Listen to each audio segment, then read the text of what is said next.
Karibu sana msikilizaji katika kituo hichi. Niendelee kukufahamisha kinachotokea siku ya leo na yale ambayo yameweza kuendelea. Kuna taarifa ninazipokea kutoka kwa gereza la Ukonga ambapo ameendelea kushikiliwa Mheshimiwa Tundu Lissu, na taarifa zinazonifikia ni kwamba kuna baadhi ya vibaraka wa Samia ambao wameweza kuenda kwenye gereza hili la Ukonga kuzungumza na Mheshimiwa Lissu.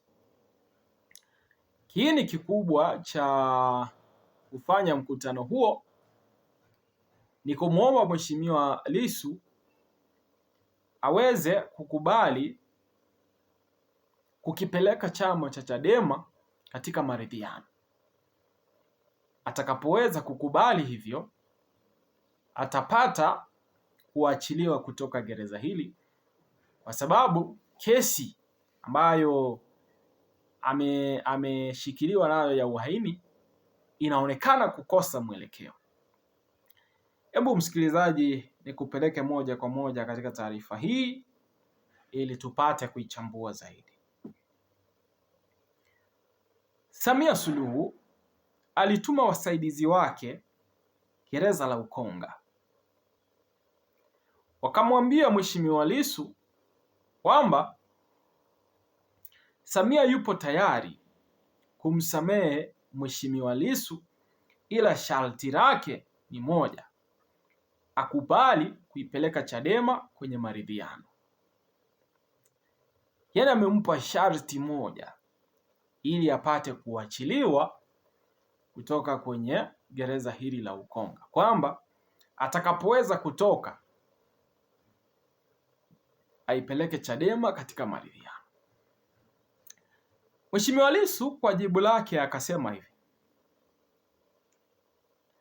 atanisamehe kwa kosa gani wakati yeye ndio aliyenibambikia hii kesi ya uongo?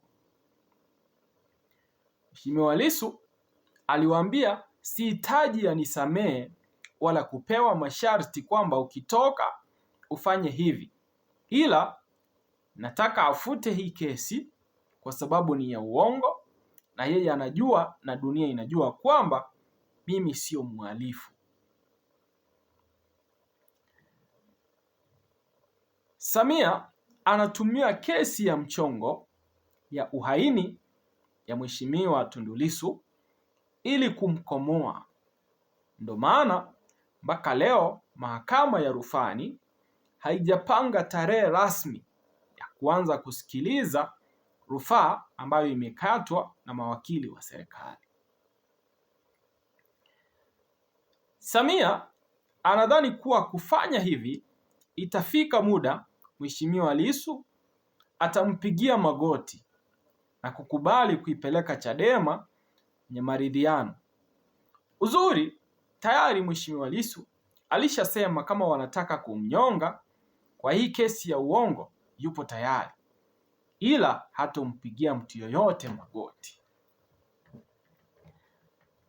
Halafu hata hiyo kesi ya mgawanyo wa mali za chama ni mazuio ya chama kufanya shughuli zake za kisiasa, na muendelezo huo huo wa kublackmail viongozi kwamba mkikubali kuingia kwenye maridhiano basi hizi kesi zote zitafutwa.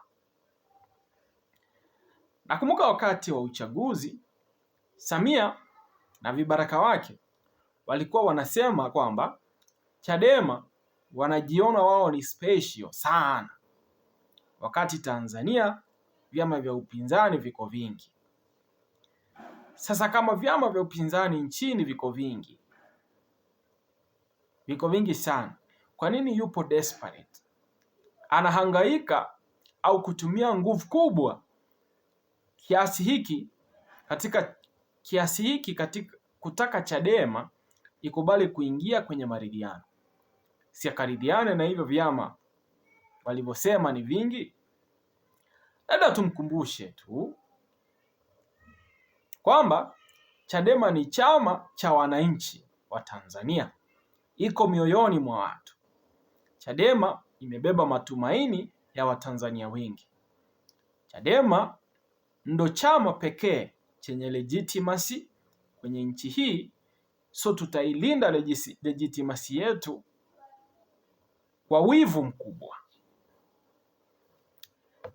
Msikilizaji, taarifa hii imeweza kuchapishwa kwenye ukurasa wa Chadema ambayo imeweza kueleza kilichotokea na kinachomkabili Mheshimiwa Tundu Lissu.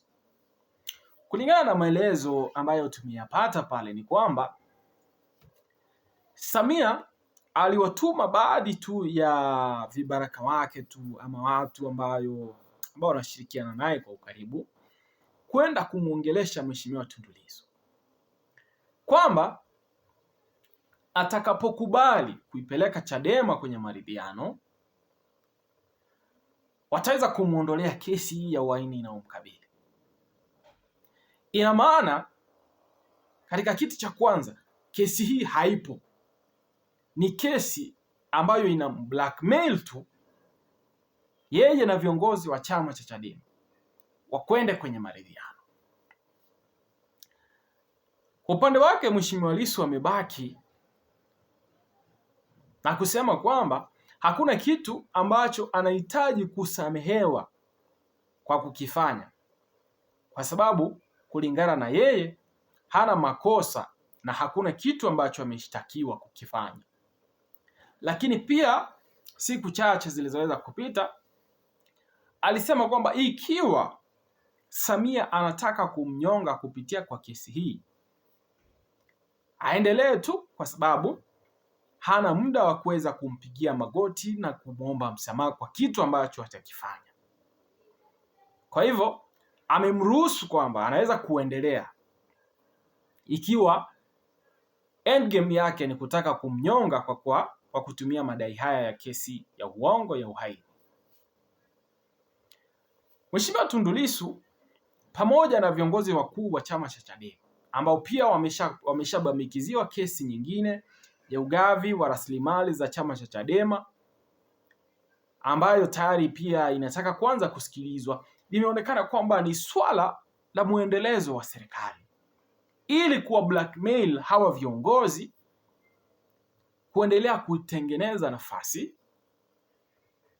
ama kuendelea kuwa blackmail kupeleka chama hichi kwenye maridhiano na serikali ama chama cha CCM ili kukose kuwa na upinzani, hivi kwamba watakapokuwa wanahitaji kukifanya chochote itakuwa ni rahisi kwao kupitisha, itakuwa ni rahisi kwao kukifanya kwa sababu hamna upinzani.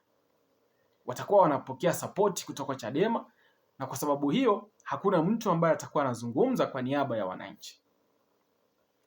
Jambo ambalo tayari Mheshimiwa Lissu ameweza kulikana na amesema kwamba hawezi kuomba msamaha kwa kitu ambacho hajakifanya. Msikilizaji, karibu sana katika kituo hichi na kukaribisha uendelee kutia subscription kwa maana ya kuendelea kutufuatilia na kupata taarifa zetu punde tu zinapoweza kutokea. Jina langu ni Presenter Guton. Hakikisha kwamba umetia subscription, endelea kutufuatilia tuzidi kufahamishana.